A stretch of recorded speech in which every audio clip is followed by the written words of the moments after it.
ত্রিপুরার শিক্ষা দপ্তর বর্তমানে অনেকটা হাইলাইটে বা অনেকটা আলোচিত অবস্থায় আছে।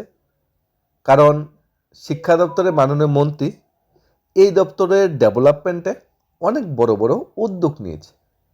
কিন্তু ডেভেলপমেন্ট বা উন্নয়নের যে দিকগুলা সেগুলি চোখে পড়ুক বা না পড়ুক, কেলেঙ্কারি এবং কর্মচারী বঞ্চনা সেটা কিন্তু অনায়াসেই পাবলিশড হয়ে যাচ্ছে। যেরকম টেস্ট শিক্ষকদের রেগুলেশন বিষয়ে পরবর্তী শুনানি 10 এপ্রিল, বিচারের আশায় আছে টেস্ট শিক্ষকরা। তেমনি শিক্ষা দপ্তরের যে পরিকাঠামো ডেভেলপমেন্টের জন্য যে মার্কশিট, সেখানে কিন্তু বিরাট বড় একটা কেলেঙ্কারির অভিযোগ উঠে এসেছে। অর্থাৎ ছাত্রছাত্রীরা যে হাতে মার্কশিটটা পাবে সারা বছর পড়াশোনা করার পর, সেই মার্কশিটে কোটি টাকার কেলেঙ্কারির অভিযোগ উঠেছে। সেটা যে শুধু যে দৈনিক সংবাদে পাবলিশড হয়েছে এরকম নয়, একটা মেমোরেন্ডাম পর্যন্ত ইস্যু করা হয়েছে শিক্ষা দপ্তর থেকে। ইভেন প্রতিবাদী কলম, সন্ধান প্রত্যেকটা পেপারে তথ্য সহকারে এই প্রতিবেদনটা তুলে এনেছে। আগে আমরা মেমোটা দেখব কি বলা আছে, কেলেঙ্কারি কী ধরনের অভিযোগ উঠে এসেছে। তারপর বিভিন্ন সংবাদপত্র এই কেলেঙ্কারি বিষয়ে কি বলছে সেটাও জানার চেষ্টা করব। পাশাপাশি ফিক্সড পে বিষয়ে যে আপডেটটা এসেছে সেটা আমরা দেখব। প্রথমত এই যে এটা হলো মেমো 2/3/2026 একটা মেমো ইস্যু করা হয়েছিল। Generation printing of student marksheet through SMS portal as a part of age of schooling. SMS পোর্টালের মাধ্যমে স্টুডেন্টদের মার্কশিট প্রিন্ট আউটের একটা উদ্যোগ নেওয়া হয়েছিল। দ্য মডিউল ডিজাইন করা হয়েছিল facility clear error free standardise মার্কশিটের জন্য, যাতে অপারেটিং না হয়, ম্যানুয়াল কারেকশন যাতে কোনো প্রয়োজন না পড়ে এবং যাতে কোনো ফ্রড না হয়। কিন্তু দেখা গিয়েছে কি, হাওয়েভার সার্টেন কনফিউশনের অ্যারাইজদের এখানে সাইমালটেনিয়াস ইস্যু যেগুলো এসেছে অনলাইন মার্কশিট তো SMS পোর্টাল। এখানে এই যে রিপোর্ট কার্ডটা এসেছে, holistic report card issued by SCRT which had already been distributed to the school and committed earlier vide memo number এতো, তাই ম্যাটার এক্সাম করা হয়েছে কেয়ারফুলি। এখানে কনক্লুশনে যেটা এসেছে কারেন্ট একাডেমিক সেশনে, যে new initiative for generating marksheet through the SMS portal shall remain on hold until further order. প্রথমত সিদ্ধান্ত নিয়েছে, কোটি টাকার খরচ হয়েছে সেখানে মার্কশিট প্রদান করার জন্য থ্রু SMS পোর্টাল, কিন্তু যে এটাতে অনেকটা ত্রুটি বিচ্যুতি ছিল, তাহলে সেটা আগে থেকে এক্সামিন করা হয়নি, আগে থেকে সেটাকে ভালো পরীক্ষা নিরীক্ষা করা হয়নি, তাহলে যে কোটি কোটি টাকা যে খরচটা হয়েছে সেই খরচটার বহনটা কে করবে সেটা কিন্তু কোশ্চেন চলে এসেছে। আপাতত সেটাকে হোল্ড করে রাখা হয়েছে। Holistic report card issued SCRT shall continue to issued and will continue until further order. Marksheet for classes 9 and 11 shall continue issued as per system followed by the previous year. মানে গত বছরের মতো যেভাবে marksheet প্রদান করা হবে এবছরে সেইভাবেই মার্কশিট প্রদান করা হবে। কিন্তু মাঝখানে সিদ্ধান্ত নেওয়া হয়েছিল কি SMS পোর্টালের মধ্যে মার্কশিট প্রদান করা হবে, সে নতুন একটা পোর্টাল, অনেকটা অর্থ খরচ হয়েছে, কোটি কোটি টাকার এখানে গোটালা বা কেলেঙ্কারির অভিযোগ উঠে এসেছে। কিন্তু এটাতে ত্রুটিপূর্ণ ছিল, সেটাতে ভুল ছিল, যার জন্য সেটাকে হোল্ড করে রাখা হয়েছে। বলা হয়েছে পুরনো সিস্টেমে স্কুল থেকে যে মার্কশিট প্রদান করা হয় সেভাবে মার্কশিট প্রদান করা হবে, আর SMS পোর্টাল যে মার্কশিটটা সেটা আপাতত বিরত থাকবে। এখন অভিযোগটা কি উঠে এসেছে এখানে, মার্কশিট কয়েক কোটি টাকার ঘোটালা শিক্ষা দপ্তরে একটা অভিযোগ। দ্বিতীয় অভিযোগ, মার্কশিট কেলেঙ্কারি ফাঁস, পিছু হটল আমাদের শিক্ষা দপ্তর তথা শিক্ষা দপ্তরের মাননীয় মন্ত্রী। এখানে স্কুল শিক্ষা ব্যবস্থায় ডিজিটালাইজেশন সরকারের লাভে চালু করা যে উদ্যোগ নিচ্ছে তার থেকে অবশেষে পিছু হতে বাধ্য হয়েছে ত্রিপুরা সরকারের মাধ্যমিক শিক্ষা দপ্তর। শিক্ষার্থীদের যে মার্কশিট প্রদানের ব্যবস্থাপনা করা হয়েছিল SMS পোর্টালের মাধ্যমে তা আপাতত স্থগিত করা হয়েছে। ফলে গোটা বিষয়টি নিয়ে শিক্ষা মহলে তীব্র প্রশ্ন শুরু করেছে। মাধ্যমিক শিক্ষা দপ্তর IT সেলের পক্ষ থেকে 7 মার্চ এই যে মেমোটা সেটা জারি করেছে ডাইরেক্টর অফ সেকেন্ডারি এডুকেশন। এই মেমোটা উনি জারি করেছে যে এটা আপাতত হোল্ড থাকবে, পুরানো সিস্টেমে মার্কশিট প্রদান করা হবে। এখানে NCT ইতিমধ্যে 10 ফেব্রুয়ারি জারি করার নির্দেশ অনুযায়ী এই রিপোর্ট কার্ড স্কুলগুলোকে বিতরণ করেছিল। ফলে একদিকে SMS পোর্টাল অনলাইন মার্কশিট, অন্যদিকে হোলিস্টিক রিপোর্ট কার্ড, এই দুই পৃথক ব্যবস্থার কারণে রাজ্য স্কুলে ব্যাপক বিভ্রান্তির সৃষ্টি হয়। এই দ্বৈত ব্যবস্থার জন্য পরিস্থিতি জটিল হয়ে পড়ে, অবশেষে বিষয়টি পর্যালোচনা করে শিক্ষা দপ্তর সেটাকে স্থগিত করে।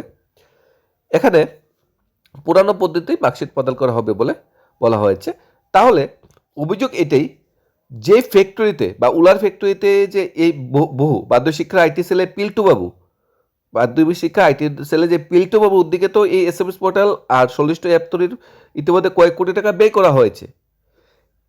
এই যে উলার ফ্যাক্টরিতে আরও বহু অনলাইন অ্যাপ নিজেই তৈরি করে মোটানাঙ্কর কামাই করছে। আরও অভিযোগ, এই প্রকল্প বাস্তবায়নের দায়িত্বে থাকা ডাইরেক্টর অফ সেকেন্ডারি এডুকেশনে আইটি সেলের ব্রাঞ্চ অফিসার পুরো বিষয়টি তদারকি করলেও প্রকল্প বাস্তবায়নের আগে সংশ্লিষ্ট অন্যান্য সংস্থার সঙ্গে যথাযথ সমন্বয় করা হয়নি। বিরাট বড় একটা অভিযোগ।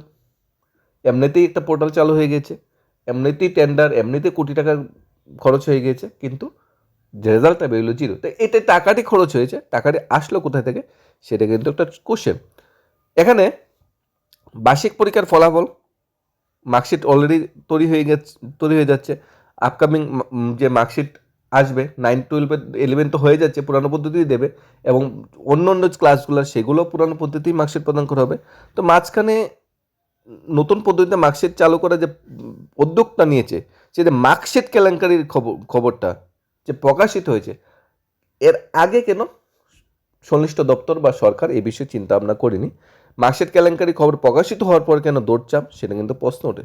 কার নির্দেশে বিভ্রান্তিমূলক নির্দেশ জারি করা হয়েছে, বিষয়টি জানানো হতে পারে শিক্ষা দপ্তর। অবশেষে আপাতত সব কিছুই স্থগিত, যা খরচ হয়েছে, পুরানো পদ্ধতি মার্কশিট প্রদান করা হবে। অর্থাৎ শিক্ষা দপ্তর সূত্রে কথা, দপ্তর নিযুক্ত আকমাকরা বামপন্থী ডেপুটি ডাইরেক্টর এবং এক হেডমাস্টার কাম ওইচডির যোগ সদস্যে এই বিষয়টি সিদ্ধান্ত নেওয়া হয়েছে।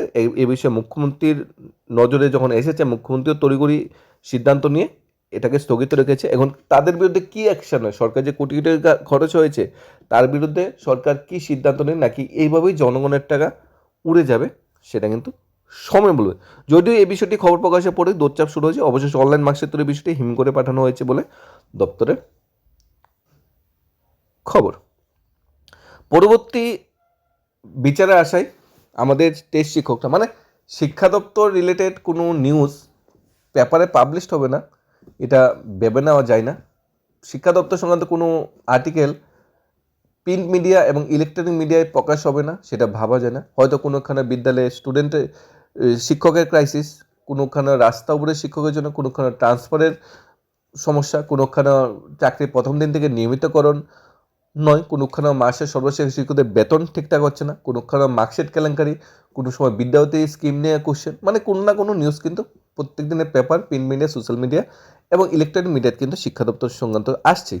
এখানে পরবর্তী যে খবরটা উঠে এসেছে, যে চাকরির প্রথম দিন থেকে রেগুলার পে স্কেল পাওয়ার আশায় রয়েছে টেস্ট শিক্ষকরা। সুপ্রিম কোর্টের রায়ের প্রেক্ষিতে ন্যায় বিচার পাবেন বলে আশাবাদী টেস্ট শিক্ষকরা। সুপ্রিম কোর্ট শিক্ষকদের মামলায় পরবর্তী শুনানি আগামী 10 এপ্রিল, নির্ধারিত 9 মার্চের পরিবর্তে ডেটটাকে পিছিয়ে 10 এপ্রিল করেছে। উল্লেখ, টেস্ট শিক্ষকদের একটা অংশ চাকরির প্রথম দিন থেকে রেগুলার পে স্কেলে আসে হাইকোর্টে মামলা করেছিল। সেই মামলার নিরিখে ত্রিপুরা হাইকোর্ট রায় দিয়েছিল ফিক্সড পে প্রথা অসংবিধানিক, কিন্তু রাজ্য সরকার এই ফিক্সড পে প্রথার পক্ষে হয়ে সুপ্রিম কোর্টে এসএলপি দাখিল করেছে। তার পাশাপাশি টেস্ট শিক্ষক যারা ত্রিপুরায় মামলা হাইকোর্টে করেছিল, তারাও সুপ্রিম কোর্টে মামলা সওয়াল করে খ্যাতনাম আইনজীবীর সঙ্গে কথাবার্তা চূড়ান্ত করেছে। মামলাকারী টেস্ট শিক্ষকদের বক্তব্য, তারা আশাবাদী তাদের জয় চিত্র। আমরা দেখতে পেয়েছি 2 দিন আগে ত্রিপুরার 8জন শিক্ষা দপ্তরের 8জন ডিআরডব্লিউ কর্মচারীদের রেগুলেশনের রায় দিয়েছে সুপ্রিম কোর্ট থেকে। খ্যাতনামা এই আইনজীবীর সাথে কথাবার্তা চূড়ান্ত হলে রাজ্যে ফিরে আসেন শিক্ষকরা। পরবর্তী শুনানির সময় টেস্ট শিক্ষকদের হয়েও আইনজীবী সওয়াল করবেন। আইনজীবীদের দাবি, শিক্ষকরা ন্যায় বিচার পাবেন। এই ন্যায় বিচার পাওয়ার জন্য আইনি যে পথে হাঁটা শিক্ষকদের সঙ্গে টেস্ট শিক্ষকদের একটা বড় অংশ আর্থিকভাবে এগিয়ে এসেছেন। এখানে কোশ্চেন হলো, যখন আইনটা বা যখন সুপ্রিম কোর্টে কেস চলছে, শিক্ষকরা যে কেসটা করছে, শিক্ষকরা যে কেসটা লড়বে, এটা তো অন্যান্য কর্মচারী হেল্প করছে বা শিক্ষকরা হেল্প করছে, এইভাবে টাকাটা প্রচুর টাকা লাগবে, টাকাটা এসে যাবে। সরকার যে টাকাটা খরচ করবে, সরকারও তো কেস লড়ছে, টাকাটা খরচ, এই টাকাটা কোথায় থেকে আসবে? এই টাকাটাও তো জনসাধারণ, এই টাকাও তো আপনার ট্যাক্সের টাকা। অর্থাৎ সুপ্রিম কোর্টের বর্তমানে 2টা পক্ষ কেস লড়ছে, একটা শিক্ষক যারা ফিক্সড পের বিরুদ্ধে, আরেকটা হলো সরকার যারা ফিক্সড পের পক্ষে। শিক্ষকরা যে কেস করতে যে টাকাটা দেবে, এটাও শিক্ষকরা কষ্টার্জিত টাকা বা এমপ্লয়িরা সবাই কালেক্ট করে দেবে। আবার সরকার যে টাকাটা খরচ করবে, এটাও কিন্তু ওই শিক্ষক বা ওই যে সমস্ত কর্মচারী বা ওই সমস্ত বেকার ভাই বোনদের টাকাই, যারা সরকারকে ট্যাক্স বা জিএসটি দেয় প্রত্যেকটা জিনিস ক্রয় বিক্রির উপর বা নিজস্ব ইনকামের উপর। অর্থাৎ এখানে সরকারের কিন্তু কোনো লস নেই, জনসাধারণের টাকারই লস, পক্ষে হোক আর বিপক্ষে আসুক। আইনজীবীর দাবি শিক্ষার ন্যায়বিচার পাবেন। এই ন্যায়বিচার পাওয়ার জন্য আইনি পথ হাঁটা শিক্ষকদের সঙ্গে টেক শিক্ষক একটা বড় অংশ আর্থিকভাবে এগিয়ে এসেছে। এই মামলাটি চালাতে বিপুল অর্থের প্রয়োজন। এই পরিস্থিতিতে মামলা জয় নিশ্চিত করে খ্যাতনামা আইনজীবীর সঙ্গে কথাবার্তা চূড়ান্ত করে মামলা শিক্ষকরা তারাও চাইছেন আরও অনেকেই এগিয়ে আসুক। টেক শিক্ষকদের একটা বড় অংশ মামলার পক্ষে, কারণ হাইকোর্টের কার্যকর করার দাবি করেছেন মামলাকারী টেস্ট শিক্ষকরা, কিন্তু রাজ্য সরকার সেই দাবি মানেনি। এছাড়া সর্বশেষ শিক্ষকদের মামলার বিরুদ্ধে রাজ্য সরকার এসএলপি দাবি করছে। এসএসসি শিক্ষকদের দাবি এসএলপি প্রত্যাহার করাও, কিন্তু সরকার এখনও নীরব। আগামী 13ই মার্চ শুরু হচ্ছে বিধানসভা বাজেট অধিবেশন। 16ই মার্চ বাজেট পেশ করবেন অর্থমন্ত্রী। এবারে বাজেট অধিবেশন বিরোধী দলের তার জিতেল চৌধুরী চালিয়েছে। সুপ্রিম কোর্টে দায়ের করা এসএলপি প্রত্যাহারের দাবি তুলবেন তারা। সর্বশেষ শিক্ষকদের একটা দাবি এসএলপি প্রত্যাহার করা হোক, এটাও দাবি তুলবেন। ফিক্সড পে কর্মচারী বিষয়টাও দাবি তুলবেন। তারপর কর্মচারীদের ডিএ বকেয়া, সেভেল পে কৌশল এগুলো দেওয়া হলে পশ্চিমবঙ্গকে সেভেল পে কৌশলের গল্প শুনিয়েছে যে বাত্র মুখ্যমন্ত্রী। এই বিষয়গুলোও কিন্তু এবার বিধানসভায় উঠবে। যাই হোক, মাননীয় মুখ্যমন্ত্রীর নির্দেশনায় মাননীয় মুখ্যমন্ত্রী যখন জানতে পেরেছে মার্কশিট ব্যবস্থায় কেলেঙ্কারি হয়েছে, তখন ইনি তড়িঘড়ি সিদ্ধান্তটা নিয়েছেন এবং ওনাকে ধন্যবাদ জানাই। এবং আশাবাদী ভবিষ্যতেও মাননীয় মুখ্যমন্ত্রী তথা মাননীয় শিক্ষামন্ত্রী শিক্ষা বিষয়ক যে নতুন কোনো ইস্যু যখন চালু হবে সেগুলো আরও একটু তদারকি করে জনস্বার্থে পাবলিশ করা হবে, যাতে মানে সরকারের অর্থ খরচ না হয় আর সবার কাছে যাতে ত্রুটিপূর্ণ যাতে কোনো নিউজ না যায়, ত্রুটিপূর্ণ যাতে কোনো মার্কশিট না যায়, সমস্ত কিছু যদি স্বচ্ছভাবে মেনটেন হয়, এটাই মেন দাবি। এবং যারা যারা এর সাথে জড়িত তাদের বিরুদ্ধে অবিলম্বে যাতে অ্যাকশন নেওয়া হয়, কারণ ভবিষ্যতে তারা একবার পার পেয়ে গেলে ভবিষ্যতে তারা আর এই ধরনের কর্মকাণ্ডই করবে, যেখানে জনসাধারণ অর্থ খরচ হবে এবং সরকারের যে স্বচ্ছ ভাবমূর্তি সেটাও কিন্তু কোশ্চেন মার্কে চলে আসবে। ধন্যবাদ।